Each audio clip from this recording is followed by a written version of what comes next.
我哋嘅手指去探第一點嘅位置，第一點咧係我哋耳仔後邊有個凹位嘅，咁呢個凹位咧都係我哋個顎骨沿住個骨頭上嚟貼住耳仔嘅位置，最高點叫個凹位就係我哋第一點嘅位置。咁呢第二點咧就沿住個骨頭，第二點、第三點、第四點骨頭旁邊㗎。我哋嘅工具用食指法，我哋嘅食指擺喺我哋嘅第一點嘅位置，係啦，按住之後左手扶住佢嘅頭部，按住推上下去推，總共每一點做8下。好，到下邊第二點按住推，第三點按住骨頭旁邊按住推，好，第四點按住，我哋按完4點之後咧就翻轉頭。翻轉頭，我哋來回做3點。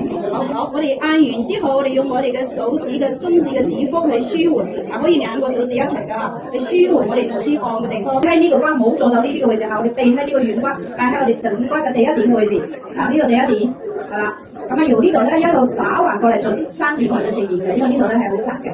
右手咧傍住佢個頭第二點，我哋翻轉頭，好，總共要做3點嘅，第一點做8下，按住推唔係搓㗎，按住推，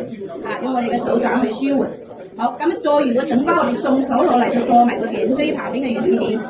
由首先咧，我哋冇按中間嘅頸椎旁邊一個手指嘅位置，就係我哋頭先交叉枕骨嘅位置第一點。跟住由呢度一路落嚟，第2點、第3點、第4點。如果係有啲人頸部長啲嘅，你可以落嚟做多1點都得嘅，做多1點或者2點。總之我哋沿住條筋嘅位置一路做落嚟就 OK 㗎啦。來回做3點。